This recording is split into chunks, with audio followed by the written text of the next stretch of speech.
So good morning. What I'd like to do is just spend a couple of minutes reflecting on cities. And we are here in part to think about cities.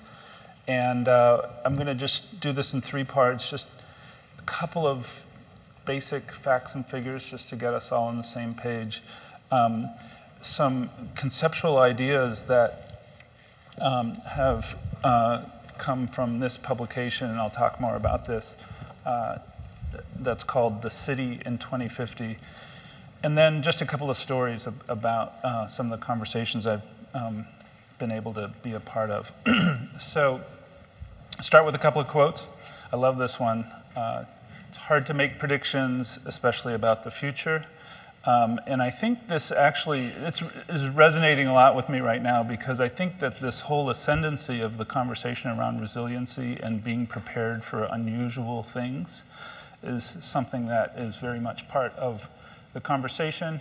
And then another quick quote, if we don't get our cities right, all the other things that we've been trying to do in society are going to be that much harder to achieve. And so there's kind of an idea of the interconnectedness of goal setting. So just a couple of, this is just kind of the reflection on where we are. I think there's a huge change in the sustainability conversation, at least from my own personal perspective, and that is, for a long time, we've really been thinking about the environment. And then slowly, I think we started to really acknowledge the social dimension of sustainability. But I can tell you from my perspective right now, dealing with a lot of business people, the business side of sustainability is really important. Here's just a quick snapshot of construction expenditures in the United States. It's very discontinuous, you know. And so kind of how the economy actually gets integrated into all of these conversations, I think, is extremely interesting and important. And you know, there's a lot of financial metrics you could look at, but one that I just think is astounding is that the financial markets themselves are broken. And so it's an incredible, this is the commercial mortgage-backed securities issued in the United States, and I mean, just look at how discontinuous that is. And so we find ourselves in a very, very unique time. I think that, you know, we've all seen this. This is the energy consumption by sector. I think that this kind of a table is actually led to a lot of problems in our conversation, because, and we'd heard about this yesterday, it is so, this is the monoculture, I think, that David was talking about, of thinking about the economy, thinking about climate change in terms of individual sectors, and that's just not how economic decisions get made. I mean, it's not how cities get planned. And now I want to take a huge step back and just think and just take a pause here and realize that when we talk about, for instance, transportation, you know, we have a 75-year history of driving more and more and more. And what's remarkable, and I think this is, we really, I think, have to take a step back and reflect on this. What's remarkable is that just in the last couple of years, that has peaked. And for the first time, we see indications that either there's a pause or maybe there's a peak and beginning to see kind of reductions. And if we look at, and this is for all the commercial buildings in the entire United States, you know, not only are we building more buildings, but we're using more energy in our buildings. But here again, this is kind of very interesting. In the last couple of years, we've been able to flatten energy consumption in buildings. And if we take a look at just 2009, we have really, I think, an amazing circumstance here, where after, you know, since the 1990 benchmark in terms of CO2 emissions as a country, you know, we've gone up and up and up on a very steady level, and then down 7.5% in 1 year. Amazing. We kind of haven't taken stock of this. I don't think we really understand the full kind of set of dynamics at work here. but in terms of analyzing just this 1 year, I think there's some really exciting things happening in the economy. Some bad things, and that is the GDP has shrunk in that 1 year, so that's not good, right? Had major effect on folks. But we have two other things at work here, kind of an ongoing reduction of energy intensity in the economy, and then an ongoing set of investments in cleaning our fuels. And so I think that this is something that we need to reflect on. And then when we look at cities, and this is unfortunately, I'm sorry about the resolution here, but when we look at cities, I think one of the most important things that we recognize is that no city is alike. I mean, everything is very different. All the circumstances are very different. And we kind of feed on this in competitive terms. But in reality, the strategies and the solutions are very different. The problems are very different. A couple of realizations. One is that, all of the amazing work done by the scientific community, most manifest, of course, through the IPCC reports, didn't acknowledge the role of cities. It kind of looked at the climate change issue from the perspective of individual sectors, at best, regions, and so the kind of role of cities was not, at the time, properly championed. And then secondly, and I think this is critical, and that is, there was a sense that, ULI has kind of been a champion of best practices.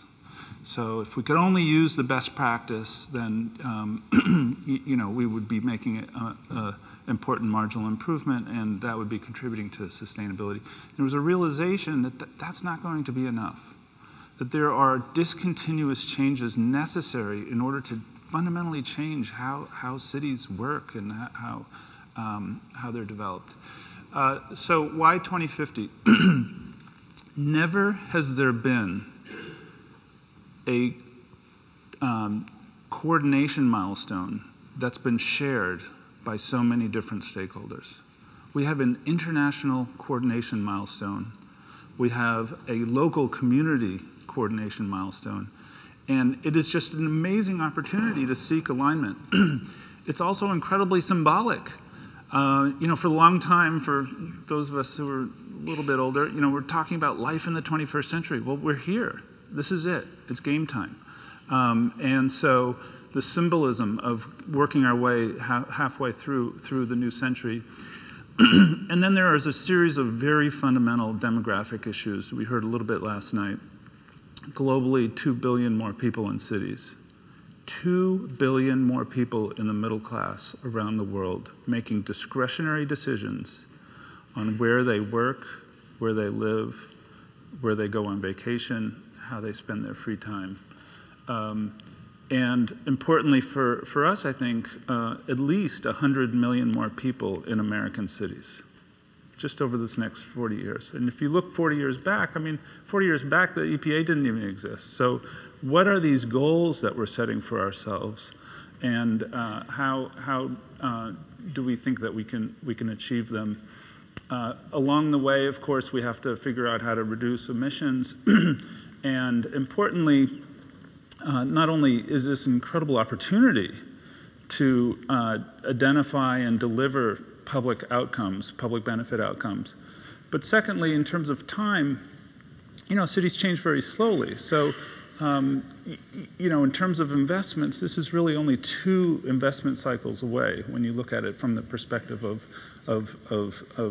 large infrastructure investments.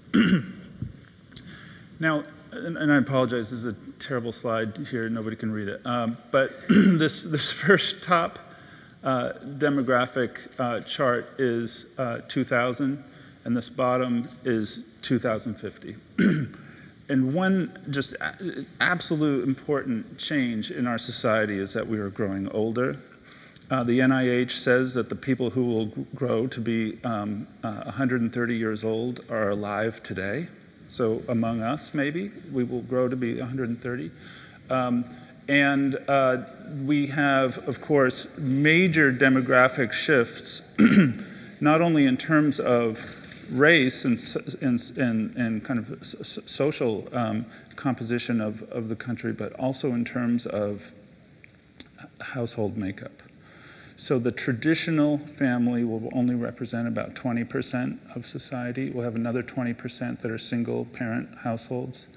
And then, of course, the aging population. So now I'm going to transition very quickly into some of the questions and some of the ideas that we're using to help people wrap their mind around it. These are, of course, all the drivers, the things, the problems that we work on and often react to, whether they be demographics, the impacts associated with climate change, energy, water, infrastructure, and importantly, from our perspective, the actual composition of the capital markets themselves. And just to kind of put a face on it, just imagine over 40 years, everybody who lives in Portland getting into their car and moving to Seattle. That's right. Or North Texas, even with efficiency mechanisms, just requiring 30% more water than is used today. The population of coastal Carolina is tripling. And Los Angeles in a business as usual mode, requiring 800 square miles of land just to house the population. That was the final bell or the warning bell? Oh, goodness. Okay, I'll be very quick. So it's a structural change in the economy. Individual communities have to respond affirmatively. There's no kind of sitting back in this do-nothing scenario. How we think of technology is a huge aspect of this. We talked a little bit about this, and now very quickly, metrometrics. We're thinking of our cities in totally different ways. We're actually operating our cities. We used to plan our cities in very idealistic ways, but we are now operating our cities. We are thinking about nature in an integrated manner, not in oppositional terms. We, of course, are thinking about how we can sustain our cities with energy and water. We're thinking about mobility, moving people, not cars. We're thinking about buildings in entirely new ways, really as an extension of urban infrastructure in many circumstances. We need to think a lot more about housing, about where elderly live, how they are integrated into society.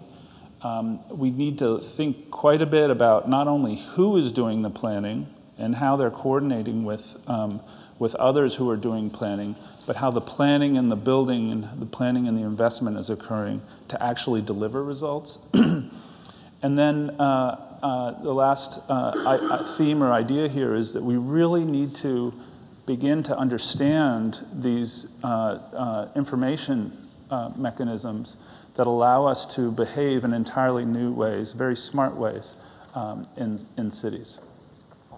And so I'll end on this, and this is really such a fundamental question, and that is, why do we want to live in cities in the first place? What are we getting out of this? And how are we defining the quality of life and the benefits associated with living in communities? Such a fundamental question, and because of the demographic changes and many of the market preference changes, this is a question that I believe we need to just keep coming back to really understand what's driving benefits in cities. Thank you.